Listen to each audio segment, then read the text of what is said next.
Broadcasting live from the Business RadioX studios in Denver, Colorado, it's time for Franchise Bible Coach Radio. Now, here are your hosts. Hello, everybody, and welcome to the Franchise Bible Coach Radio Show with Rick and Rob. Rick Grossman, my co-host, is not with us today, but never fear, we have an awesome guest from RNR Tire, and I'm going to introduce our guest in just a moment. But before I get into that, I want to thank our sponsors. They make it possible for us to have the show and share it with you, our audience. So first up is SEO Samba. I want to thank them. They are the innovators and creators of an award-winning platform called the Franchise Marketing Operating System. And you can learn more about SEO Samba at seosamba.com. Also would like to thank entrepreneur.com for their support and the Franchise Bible Coach radio program. So without further ado, I want to introduce our guest. His name is Vince Ficarrotta with RNR Tire, and he's the VP of Franchising. How you doing today, Vince? Doing great today, Rob. It's a beautiful, all right. A great That's day. Great. And Vince, did I get all that right? Did I get that all correct? You did. All Vince, right, good. to actually say my last name properly is a big feat. So, all right, good. That's the key. Tire Express is the brand name. You get that one right too. Beautiful. Thank you so much, Vince. Well, as we get started with the program today, one of the first things we like to start with is to tell us a little bit about your brand and your role there and how you came to be in that role. Well, gosh, we're celebrating our 20th anniversary, RNR Tire Express is, and starting in the year 2000, Larry Sutton, our CEO and founder, had created the RNR brand. Actually was known as Rent and Roll, custom wheels and performance tires. So RNR originally is the acronym for Rent and Roll. And as years have gone by, we've evolved into the RNR Tire Express, and there's a whole storyline behind that. My involvement with the brand, I can go all the way back even further, where my relationship with the founder, Larry Sutton, and this will kind of all come together as we go through our show today. But I started in the rent-to-own industry, working for Larry Sutton when I was 19 years old, which was just a few years ago, but. So I've known Larry for quite some time now, almost 40 years. I think I just told you my age, but the rent and roll concept was really something that Larry had gotten into after visiting Texas and seeing a few stores that he was considering purchasing. Didn't want to really manage a business across multiple states. So came back to Tampa and started the first Rent and Roll here in October of 2000 when the first store opened. I joined the brand a couple years later when Larry called me home and said, Vince, I've got a new business model. This thing is fun. You ought to check it out. I did and joined the team in 2002. So I've been with RNR now for 18 years and helped Larry open his third store in the RNR chain. And it was then that we saw the opportunity as a franchise. We didn't know anything about franchise. We could barely spell tire, let alone franchise at the time. But Larry charged me with learning what it was going to take. And we created, if you remember at the time, it was the UFOC or UFOC was the FDD. So we had to adapt what we had in business practices, put it into a format that, could be scalable. And we started the Rent and Roll franchise in 2003. So here we are, 17 years later for the franchising effort. And we have 135 locations open in 24 states, another 200 under development contracts already. So, life's been good. And I'm glad that I'm part of the team. Now, part of that process, that a storyline that I wanted to let you know is, as VP of franchising, I actually own a small stake in the franchise system. Having worked with Larry for so long, he gave me some sweat equity. So I speak to most of my candidates not from a position of sales only or awarding a franchise, as much as I've done many of the, not necessarily ground up, but I've worked in a store. I've changed tires. I've done some of the stuff that need to be done every day, and can speak to the business model beyond that of the economics and unit measurements and KPIs and stuff like that. So it's really, really fun, and I enjoy what I do. So life has been good. That is cool. That is cool. And that is rare. Not every system can say that when they interact with you, get to know you, if they are considering a franchise, that they can actually work with a guy that, like you, that's been there 18 years. Because a lot of times by that time, the CEO or owner is not in the mix every day, right? When you get up over into the hundreds of units. So that's pretty cool. So tell me a little bit more about the model, though, because it's got me thinking, and I want to make sure the audience really understands the model, right? So clearly it has to do with tires and servicing customers. Tell me about who you serve and how that's different or unique from your point of view. Thank you, Rob. It's a great question, because RNR Tire Express is not just another tire dealership. On the surface, that's exactly who we want to appear as. When you see one of our store locations, you'll think, that's a beautiful tire dealer. And yes, what do they do there? We do tires and custom wheels and some alignment work. We're open-minded to anything that may make sense, such as brakes and shocks that are in the wheel well. But for the most part, we wanted to stay in our lane and do something really, really good. And that's tires and wheels. And what's unique about us, though, is the rental concept. So we can come to a market and provide consumers that are basically blue collar, maybe middle income America. Think of it in terms of, in fact, the U.S. Census, I like to quote oftentimes, where 2/3 of American households don't have $1,000 in savings. Much more than that. An unexpected $400 expense, this is according to the census, would throw 2/3 of American households into a tailspin where they couldn't pay all of their bills the following month with just a $400 unexpected expense. So, and tires cost a heck of a lot more than that in today's terms. If you want custom wheels, you could be talking a couple of $1,000, maybe $2,000-3,000. So tires easily $1,000, $800. So when you need tires and you need to make payments, the R&R option becomes very viable for a lot of people, and our competition doesn't offer that. So we offer in-house arrangements using our lease with a purchase option. How about that? Well, I got to tell you, I haven't come across it in my dealings with buying tires over the years, and it never feels good to have to make those investments usually, unless it's a planned thing that you're doing. But so most of the time, people do think in terms of, man bite dog. This doesn't make sense to me. How do you lease tires or rent tires? And that's how I can go back to when I was 19, working with Larry Sutton.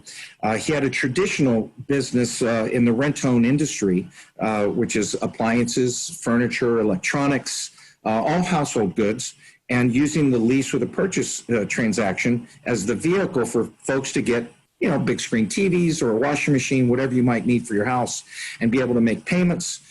If you don't want to make any more payments, you can give the item back and you're done. So folks that might be renting an apartment, makes perfect sense. Right. Now, apply that same transition to the automotive sector and tires and wheels, and everybody it's hard to conceive, but really what it is, it's an opportunity to folks to get something they really need or really want and make payments that suit their budget. So there's a lot of flexibility in the transaction, and we get to help a lot of people. So it's been very rewarding in many senses, where a franchise owner, not only is he making money, but you're employing folks, giving them a good opportunity to make a much more than a living wage, and help your customers, where they really do appreciate the opportunity to have something nice in their life. So. Yeah, that's very cool.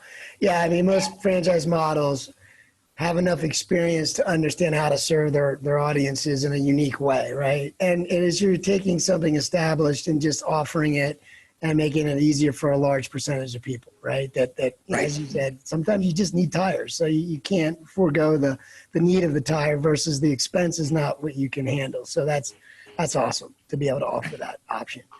So And we come back to the customer and to offer our own special spin beyond the payment arrangements is to try and create an experience that truly, is something, even just for a tire transaction, is memorable. We want to be like a couple of good business models that make sense for us is the way Disney trains their folks and the experience that you might have going to Disney World or Chick-fil-A is another good example of this consistent experience where it's their pleasure to serve you. So we want to be the Chick-fil-A of tire dealers, so to speak. Yeah. And we have a mission statement that is to be the best tire and wheel concept in America, that we measure every action, every store transaction has to be measured against that. Is this the way the best tire and wheel concept in America would handle this problem for a customer? We also have some purpose and vision statements that truly resonate, and that is serve, not service. right.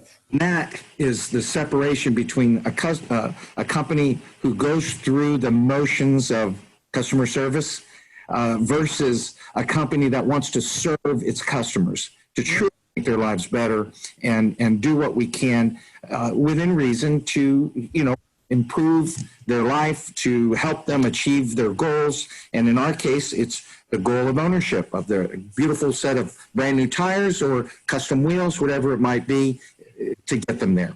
And then when we achieve that, our last statement that we really go by is changed lives, changing lives. And changed lives could start with me. I mean, I'm just a regular Joe that worked for Larry Sutton. Now I'm a small owner of a franchise system because I've dedicated myself to the cause of making us the best tire and wheel concept in America. Our franchisees' lives have been changed. Their staff members have been changed by, again, providing this same type of culture where an individual who works on our team can be the best person they can be in trying to grow and promote themselves within our organization. And when that works, obviously it flows down to the customer, and having a customer have an opportunity to have a safer quality ride for their family, be able for the wife to go off to take the kids to school and not have to worry about the tires blowing out on the trip. Or going to visit family, whatever it might be. So change lives, changing lives. So again, that brings us back full circle. If we do those things, we will be the best tire and wheel concept in America. That's right. Well, it's not easy to get over 100 locations, so you're doing something right. But everything you just spoke of was very much in line with the next question, right? We talk a lot here at Franchise Bible Coach about servant leadership, right? The idea of it, the culture of it, and you kind of spoke to, not kind of, I think it's pretty well ingrained in your culture there to have that mindset of service, and just the way your owner treated you and the way you, I'm sure, treat everybody that works with you and for you, and then all the way down to the franchisees. So here we are in 2020, right, about midway through the year. All of us will remember this year the impact of COVID-19. The question I have for you is, tell me a little bit about that, about how the brand and the franchisees have worked together, how that servant leadership model has kicked in, I'm sure, into overdrive. Tell us a little bit about the leadership style that you've had maybe personally and maybe or observed from the other parts of the team. Tell me a little bit of how you guys have handled the impact of this and how you've supported the franchisees through it. Well, when it first started to really be impactful upon the business, all businesses, was mid-March of this year.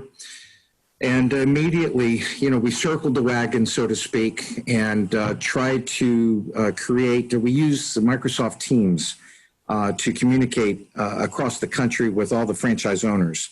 And we created a group chat with all of our owners where we could have everybody communicating So the first thing is to increase communication so that you didn't feel like you were alone in the system, having all these challenges to deal with, all these new fronts to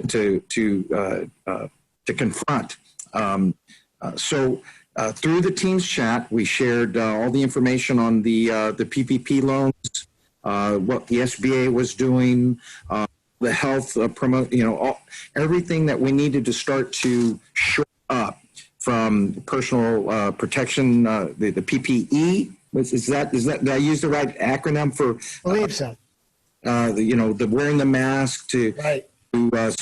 Social distancing, and of course many of the things that we did at the store level were not necessarily have to be changed. We always used, out of respect for our customer, when it came to their car, we always used steering wheel covers and seat covers and floor mats when we got into a customer's vehicle. So those things were already in place. And as far as the storefront, some of our stores installed the plexi shields for any customer counter kind of, but aside from that, we don't necessarily have large groups in a tire store like a restaurant or a bar would. So our business, thank the Lord, was considered an essential business to keep transportation moving. Automotive centers were considered essential, so none of our stores were closed. None of our employees had to be laid off, but out of respect, we ensured that all of the employees understood that they felt that they needed to care for someone that was in their family that got sick, or if they themselves felt sick, that all the policies were put into place so that everybody could maintain safety and health and so forth. So as of this point, we've had a few of our franchisees that I'm aware actually contracted it and got over it. A few employees as well, but overall, no stores were shut down. No stores actually experienced anything but a blip in March. Our numbers have remained pretty solid for the year. Again, thank that we've been able to manage to keep things together and provide employment for our staff members and team members, and be there for our customers that still need to get to work, or they still need to get where they're going. And a lot of people, again, it's just the way that it works, where a lot of people are now using their car more often, as opposed to less often. Yes, people are staying home more, but if you're going to go on a vacation, you're not going to get on a plane or a train. You're probably going to get in your car and go somewhere local, just to go to a park and enjoy stuff. So, all in all, I think the communication was the biggest thing. And the fact that our culture is what it is, we care about our folks. The team members are our greatest asset. Truly, they are. They're what make us different. Tires are tires. I can't say my tire is a better tire than the other guy down the street, but the way that we treat our customer is superior because of the culture that we've created for our folks.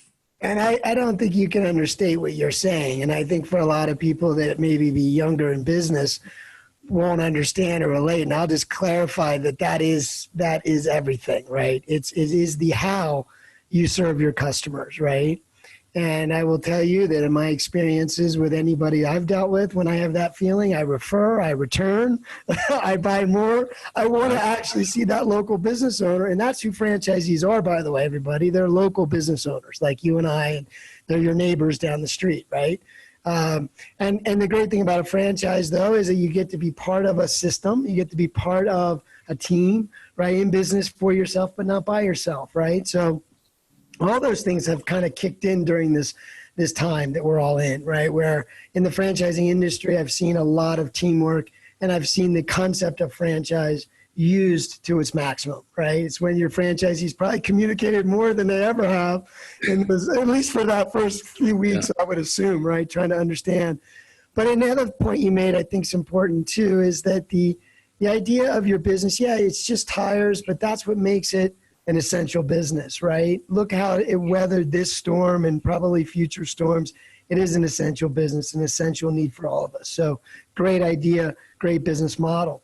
With that being said, what are your thoughts on the forecast for franchise development for your brand and just in general? What are your thoughts on business ownership in this country? We talked a little bit before the show about the need for everyone to kind of step up. And if you're in a shifting situation where you're no longer in a career or no longer in a job, hey, business ownership might be a vehicle for you. And we need business owners. We need more jobs. We need this to happen, right? So what are your thoughts, though, on the future here with the pandemic and over, say, the next 12 months? What do you think of an increase, or how does it look for you guys? Well, the shift is going to be, I don't know if that could be like share or a single name thing, but there's going to be a shift. And the shift was already happening prior to COVID-19, and that's called internet. And it was a competition between bricks and mortar and the online ordering world. So there have been many businesses that have had to adapt.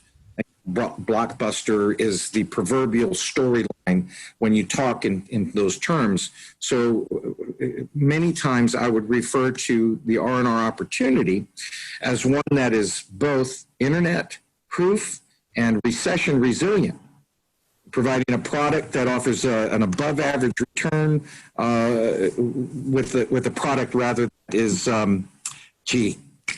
me say that again. We're an internet-proof business model that is also recession resilient, offering an above-average return, offering a product that is always in great demand. So for us, the R&R model, for me as a franchise, a VP of franchising, I always like to remind people that consider different business models. There are certain things that you might want to check off.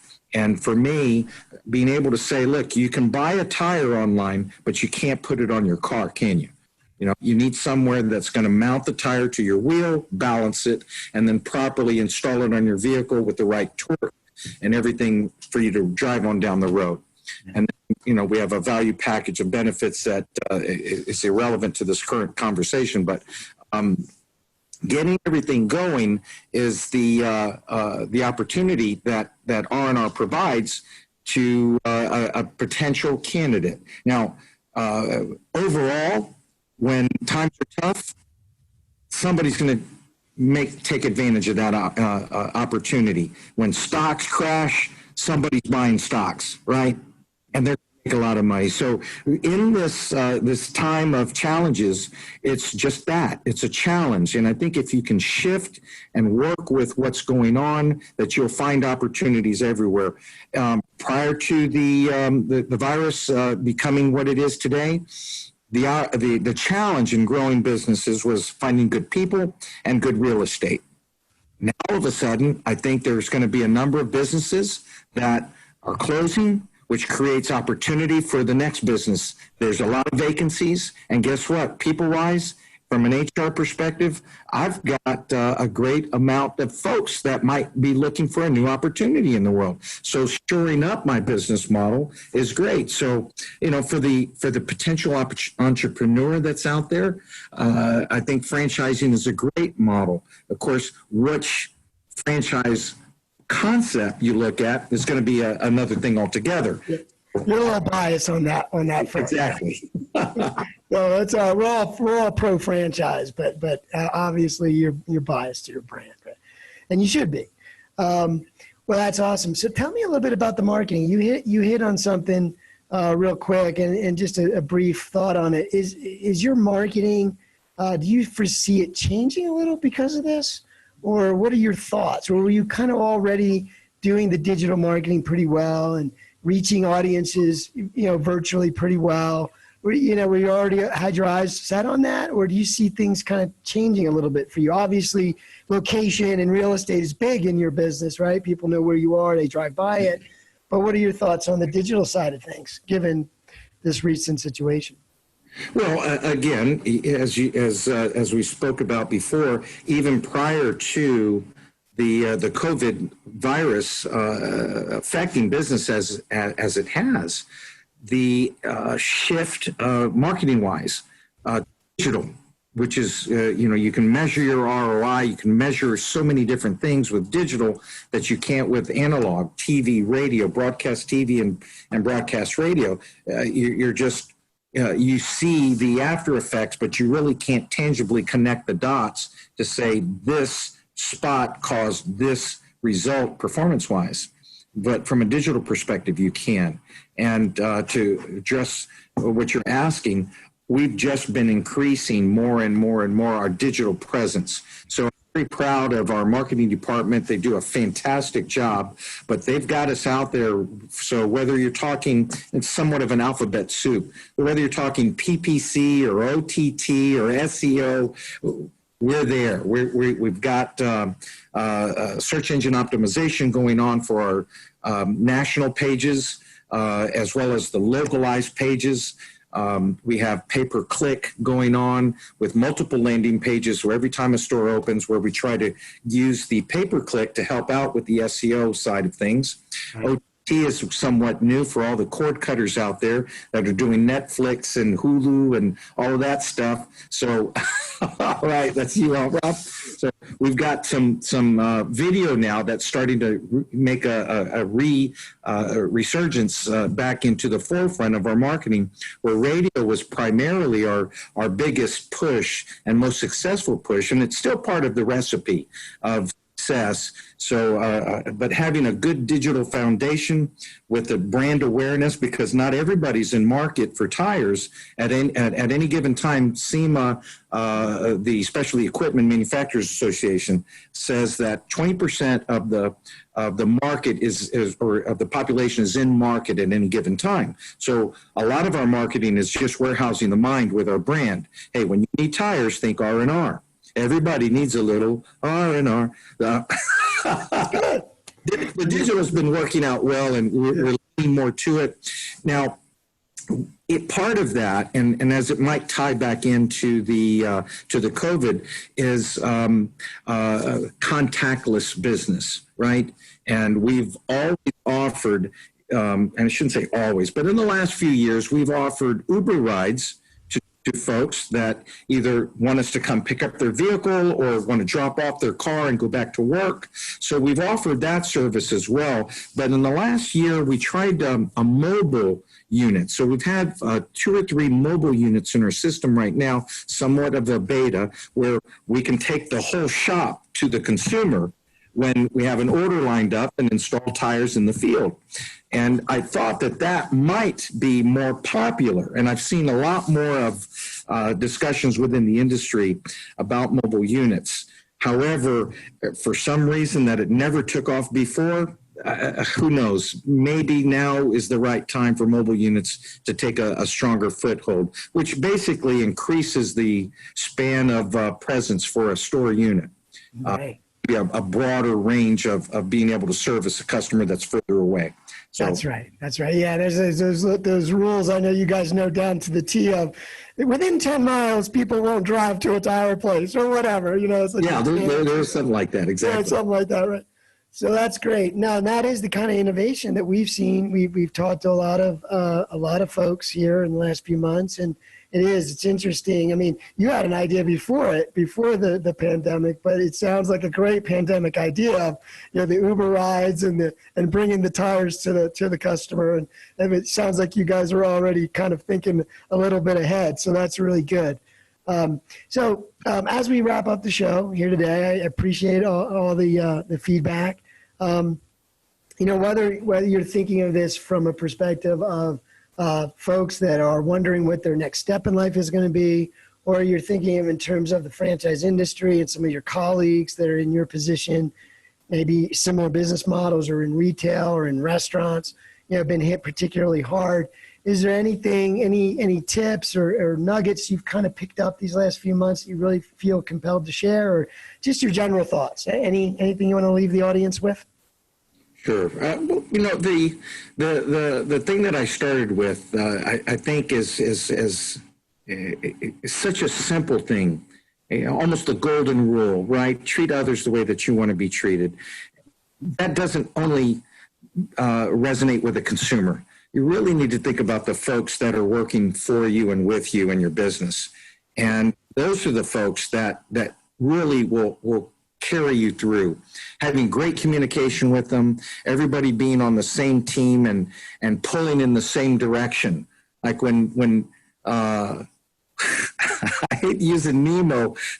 Remember Finding Nemo? I do. I watched it with my kids. Dad, and they're all together, and they got caught in that net when they all pushed in the same direction, and they all pulled. They broke out of that net, and they got set free. But it only worked when you're all pulling in or pushing in the same direction, and that's what communication does. So when your folks know that you really care about them, you really care about what they're thinking, that servant leadership mentality is not just a buzzword. It really will help you through these tough times and carry you over to really where you need to be. And when you're in a competitive situation, it may be the only difference between success and failure to get you that level of satisfaction and customer advocacy that will get you repeat business and get folks to actually say, that's a good company. When you need tires, you need to go to RNR. Mm-hmm. It's all about. So that's what it's all about. It's the experience. And I think this time is an opportunity for people to really be impacted, right? Especially early on, but I think it's going to continue. It's how does every business stand up in this environment, right? How do they treat me? How are they dealing with this? How are they communicating? How are they being safer? It's an opportunity for you to show your community and your customers that you care, right? Like it's just there for you. Just grab it and take it. And because people need it, they might not say it, but they think it. And so you guys, you already had a culture, but I tell you, now is the time where that culture really people will see it, So good for you. And I appreciate your time today, Vince. And again, that's going to do it for today's show. Thank you very much. Again, that's Vince Ficarrotta, the VP of Franchising at RNR Tire. So once again, I want to close the show out by thanking our sponsors, entrepreneur.com, as well as SEO Samba. And you can learn more about them at SEOSamba.com. Again, they're the creators of the franchise marketing operating system. Thanks again to the audience. I hope that you took some nuggets away from Vince. There's some brilliant things that were in that conversation. So feel free to play it over and over if you need to. But again, Vince, thank you so much. And that's going to do it for today's show. Thank you. Bye. Take care now. Bye-bye now.